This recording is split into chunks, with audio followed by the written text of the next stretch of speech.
This video is going to cover missing invoices, payments received without being linked to an invoice. Let's take a look.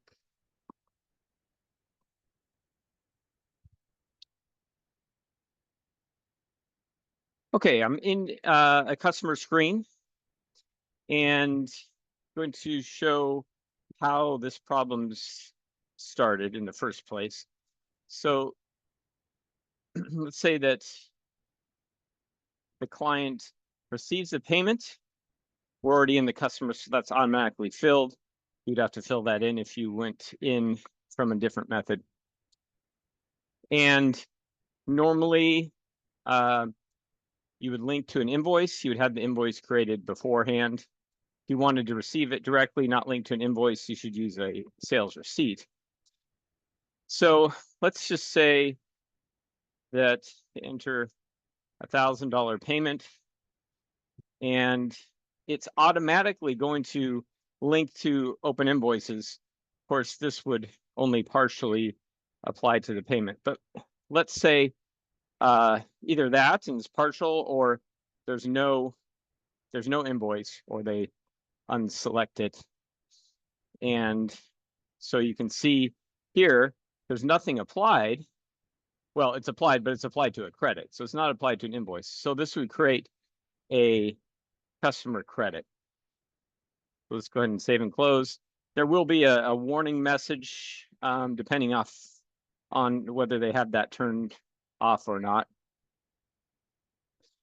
So now you can see there's a $1,000 unapplied payment. We don't see an open invoice. We see this invoice is has 239 due. That was the link that showed up. So the solution for this, of course, this is presuming that the client is not able to do this themselves. We have limited or no opportunity to instruct them how to do this, or there's a lot of these. So the solution is to create an invoice.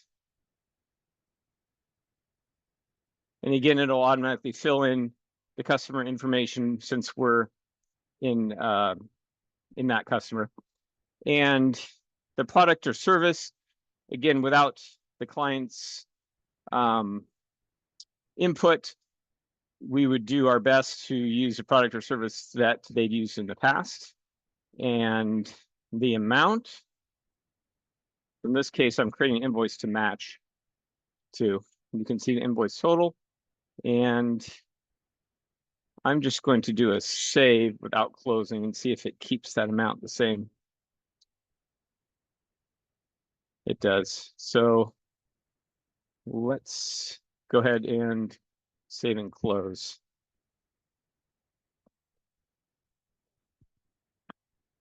Okay. Yeah, I suspected that might happen. For some reason, it fills in a tax after the fact that we can't edit. It's just a bug. See the sales tax. So this is just a workaround.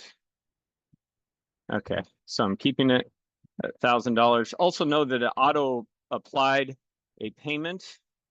I don't want that payment applied, so I'm going to go ahead and unlink that. And that is an option in the settings that you can turn on or off. But for now, let's change this and have it not be linked. While we're over here, let's go into the settings.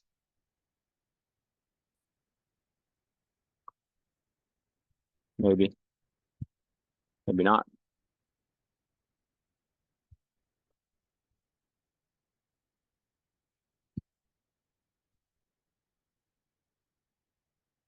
I don't see it there. Maybe it's in advance. Automatically apply credits there. Let's turn that off.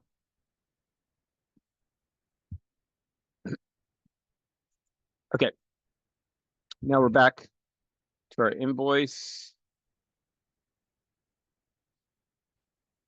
Let's see where we're at. That's fine. Okay. Favorite invoice. Oh, is it still showing 1080? See if we can fix that. This test account is a little finicky. There. Now our invoice is corrected. But there we go.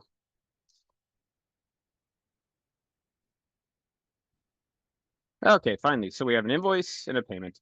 So all we need to do here is apply this payment to this invoice.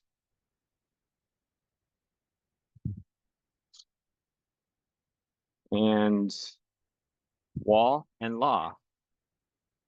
We have our payment invoice closed. That's how we fix missing invoices, payments received, not linked to an invoice.